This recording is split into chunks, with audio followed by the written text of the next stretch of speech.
Hello guys, welcome back to my channel. আশা করি সকলে ভালো আছো, আমিও ভালো আছি।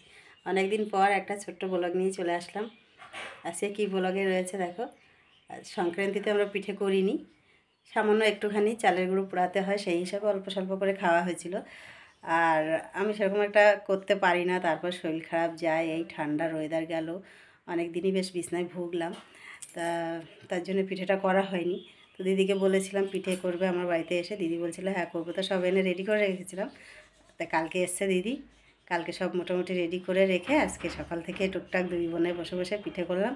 তো কী কী করলাম চলো তোমাদেরকে দেখি। এ দেখো কী কী পিঠে হয়েছে। তেলে ভাজা, এটা পাটিসাপটা, এটা সাজের পিঠে। আমার সাজটা একদম ছোট সাইজের, নন স্টিকের, তার জন্য এইরকম ছোট ছোট হয়েছে।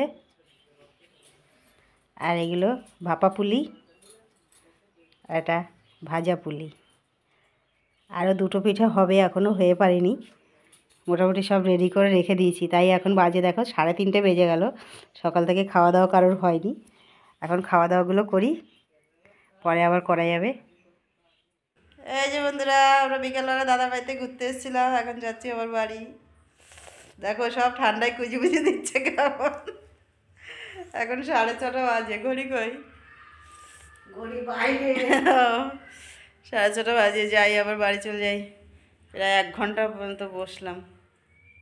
সন্ধ্যার পরে বাড়িতে এসে কী কী পিঠে করলাম সেগুলো তোমাদের দেখালাম। এই যে দেখো, আবার এই যে দুধ পুলি করলাম, আর কিছুটা সাজের পিঠে এখানে ভিজালাম, ভিজিয়ে আরও একটা পিঠে করা হয়েছে, সেটা তোমাদের দেখিয়ে দিই।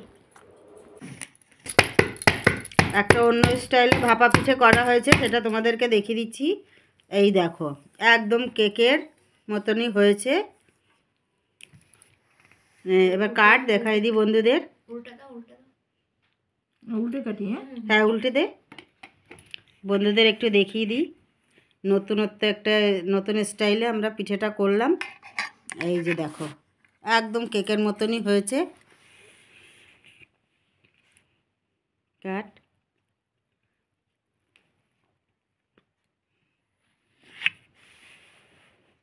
এই দেখো বন্ধুরা, নতুন স্টাইলের একটা কেক পিঠে হয়েছে। কেকও বলতে পারো তোমরা, পিঠেও বলতে পারো। এই দেখো কি সুন্দর হয়েছে, একদম নরম, সফট, তুলতুলে, একদম পঞ্চের মতো নরম হয়েছে। এই যে একদম নরম, নতুন স্টাইলে হয়েছে। কি কি দিয়ে করলাম সেটা তোমাদের অবশ্যই বলবো, তোমরা দেখতে থাকো ভিডিওটা। এই যে কেক পিঠেটা করা হয়েছে, এটা কী দিয়ে করেছি বন্ধুরা তোমাদের সাথে শেয়ার করছি। দিয়েছি চালের গুঁড়ো, নারকেল কোড়া, গুড় তো সাথে আছেই, নারকেল কোড়া, গুড়, আর এগুলো ছাড়া তো পিঠে হয় না।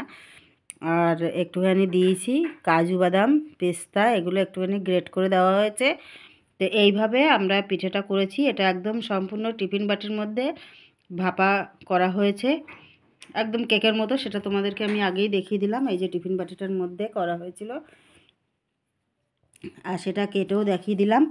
তো দেখতেই পাচ্ছ তোমরা কেমন নরম আর সফট হয়েছে। তোমরা অবশ্যই এভাবে একবার করে খেও। আমি আসলে ভিডিওটা দেখাতে পারিনি, তো খুব সুন্দর হয়েছে। ভিডিওটা তোমরা দেখো, আর তোমরা এভাবে যদি পারো একবার চেষ্টা করো, আমি তোমাদেরকে বলেই দিলাম। তো ফিরে আসছি পরের কোনো ভিডিওর সাথে। সকলে ভালো থেকো, সুস্থ থেকো, টাটা বন্ধুরা।